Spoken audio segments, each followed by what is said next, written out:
Olá, eu sou Marlon Sérgio da Silva, Marlon Silva, atuo em artes visuais, trabalho com cultura há mais de 20 anos, sou natural de Jacarezinho, Norte Pioneiro, onde moro e trabalho. Antes de desenvolver os tópicos desse memorial de vivências, gostaria de agradecer essa oportunidade de rememorar tantas passagens em minha vida. É pena que não me lembre de todos os pormenores dessas passagens, pois estas passagens tiveram outros olhares e sensações que agora não estão aqui para darem depoimentos. São os amigos e companheiros de oficinas e exposições. Pois bem, minha origem é de família pobre. Meu pai foi um daqueles que trabalhou muito para viver e, ao longo da vida, adquiriu uma chácara onde nasci, em meados dos anos de 1960. Bom, na minha infância, eu brincava com um dos poucos livros que havia lá em casa, cujo título é Primeiro Encontro com a Arte, uma pequena introdução aos estudos das artes plásticas, uma velha edição de 1955, traduzido do alemão para o português, que ainda guardo comigo. Veja, um livro ilustrado com estampas em preto e branco e em cores. Foi o mote para a escolha que eu fiz mais adiante. Mas foi o meu primeiro encontro com a arte que me introduziu na cultura universal. Esse belo livro também trazia um apanhado sobre a história da arte, textos muito interessantes, que só fui ler muitos anos depois. Mas o meu envolvimento com a área cultural se deu, foi mesmo na atmosfera do Salão das Artes de Artes Plásticas de Jacarezinho, promovido pela SEC e COSEN, que por muitos anos foi referência no estado do Paraná e em todo o país, até seu encerramento em 2006. Este salão jacarezinhense era um típico salão de artes visuais que nos brindavam com representantes de vários estados brasileiros. Isso era muito importante para um iniciante em artes visuais aqui do interior do país.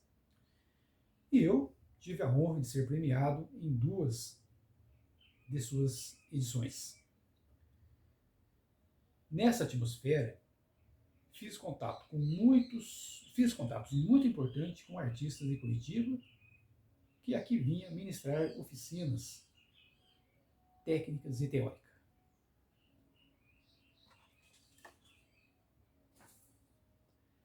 A minha trajetória como trabalhador nesse meio cultural está ligado à busca do aprendizado e do ensino ao mesmo tempo, preparando trabalhos para salões de artes plásticas, atendendo encomendas e, em épocas mais recentes, trabalhando aí com oficinas e curadorias. Posso dizer que meu aprendizado nessa área se deu totalmente de forma autodidata.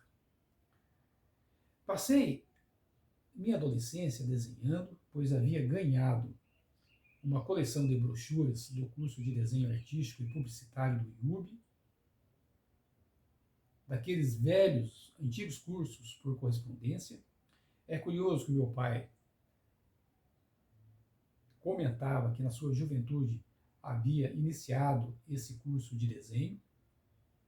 Mais adiante, para complementar essa minha formação autodidata, comprei coleções de fascículos de desenhos e pintura, e também dos grandes pintores da história, dos grandes mestres da pintura.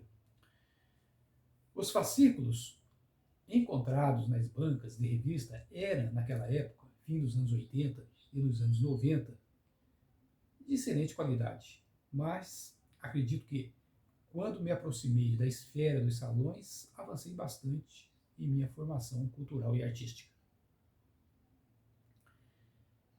Já na minha formação como agente cultural, foi de grande importância minha graduação no curso de filosofia, pois o aprendizado de metodologia de pesquisa e fundamentação teórica foi indispensável para o meu projeto de agente cultural. Mais tarde, fiz especialização em artes visuais pela UEM, Universidade Estadual de Maringá, Paraná, complementando assim a minha formação, complementando assim a parte mais pedagógica, digamos, no caso do ensino. Acredito que minha trajetória evoluiu de modo lento devido ao autodidatismo. Por isso, sinto hoje um grande desejo em contribuir com projetos para a formação para a juventude carente de nosso país. Sobre as minhas inspirações e influências, posso dizer que inicialmente é referência à cultura clássica, pois fora os meus primeiros contatos os livros de história da arte, mas um grande dilema me surge quando começo a confrontar a arte modernista com a arte pós-moderna.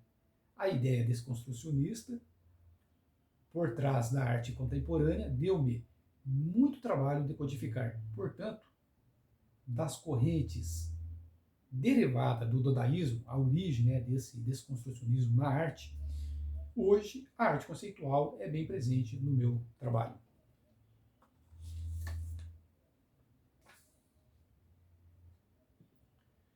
Posso dizer que meu fazer artístico é bem diversificado. Trabalho com mídias convencionais e não convencionais, sou uma espécie de artista multimídia, porque sou ciente de nosso tempo fragmentado, diverso e caótico. Meus produtos são desenhos, pintura, escultura, colagem, objetos e obras conceituais, que, devido à sua natureza conceitual, não existem fisicamente. Meus produtos são, além das obras existentes em meu acervo pessoal, projetos de oficinas, projetos de obras a serem executados, tudo empilhado em meu ateliê, que é um universo de coisas e memórias, sem falar também da grande quantidade de coisas com que acostumamos guardar no computador. Sobre os projetos de minha autoria, há os cursos e oficinas que ministrei ao longo de minha trajetória. Aqui relato os que foram depois de adquirir o hábito de catalogar. Então, tudo que fiz antes da catalogação considero meros ensaios. Minha primeira oficina foi a oficina permanente em 2006.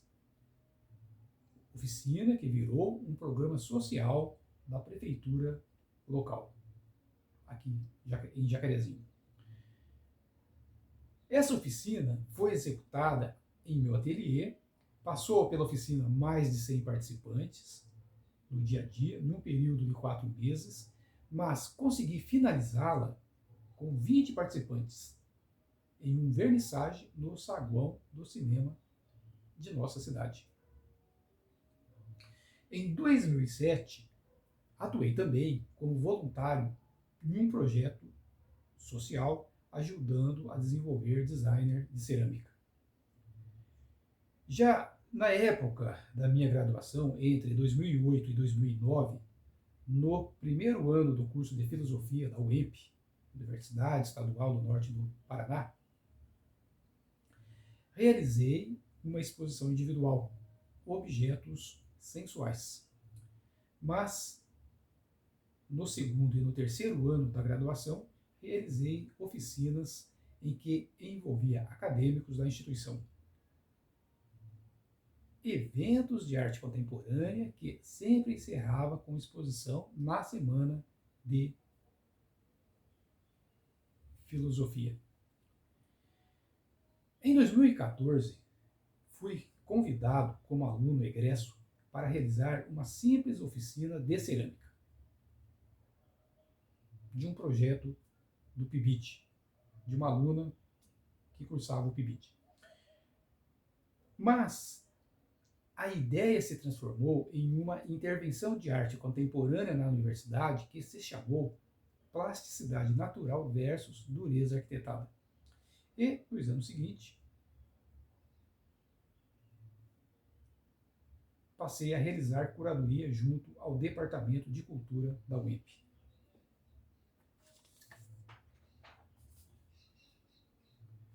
Em 2019, realizei oficina de pintura chamada Arte da Visibilidade. A oficina foi encomendada pela Comissão dos Direitos Humanos pela OAB. E Comissão dos Direitos Humanos da OAB. E realizada no Centro da Juventude de Jacarezinho, tendo um vernissagem de encerramento. Bem, finalizando esse tópico, também realizei no período entre as duas décadas do século XXI cenários para teatro e ilustração de livros. As experiências de participação e de produção cultural são muitas. E trabalhar com produção cultural, a meu ver, não é fácil. Demanda muita pesquisa e colaboração de terceiros. Conseguir recursos é mais difícil ainda. Porém, depois de muito trabalho, só nos resta a sensação de vitória. Por quê? Tudo que acontece no evento é espontâneo por parte do público participante. Lembro-me com muitas saudades das oficinas que participei como aluno, da generosidade dos oficineiros, dos amigos e das lições importantes que ficaram. Uma oficina marcante em minha memória em que participei foi no final da década de 1990 com o curitibano Geraldo Leão. Em um bate-papo franco, ele trouxe esclarecimentos que mudaram nossos entendimentos. Quando é preciso, esses bons oficineiros tecem críticas que jamais esqueceremos, pois elas contribuem efetivamente para o nosso crescimento. Bom, a respeito da pandemia, ela trouxe desesperança num primeiro momento, pânico e desesperança num primeiro momento. Meu pai havia falecido em 18 de fevereiro de 2020. Ele completaria em junho 100 anos e a pandemia foi decretada logo no início do mês de março. E por sorte, pudemos realizar o funeral sem restrições. Bom, ainda no início da pandemia, em 2020, realizei uma oficina de pintura para 5 membros de minha família, uma oficina recreativa. Então, na sequência, me concentrei na vida aqui na chácara, onde moro, retomando um velho hobby de marceneiro, organizando ferramentas, colhendo e armazenando madeira útil para trabalho. Nesse período, também foquei nos estudos, pois havia muita leitura para dar conta. Como todos nós, brasileiros, fiquei em casa, como foi recomendado, acompanhando o mundo na telinha do celular. Com a pandemia, o meu foco se desviou para os cuidados com a minha saúde e a de meus familiares.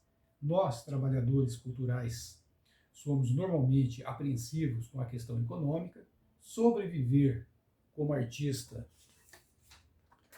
em época normal já era difícil, imagine em tempo de pandemia e confinamento.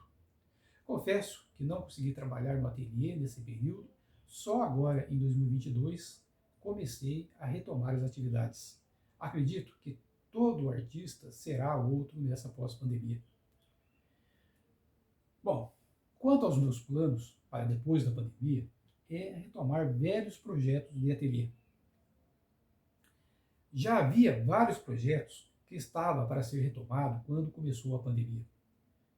Não prosseguiram por causa do clima psicológico pandêmico, mas na pós-pandemia, o importante será retomar projetos e refazer contatos, se reaproximando das pessoas sem restrições. Como nesse período pandêmico, meu foco foi reorganizar a vida, deixando o ateliê em segundo plano, mesmo assim, nesse período, as ideias e os desejos de retomar as atividades não cessaram. Portanto, agora há muito que se fazer, pois a vida continua. Muito obrigado pela atenção, Marlon Silva.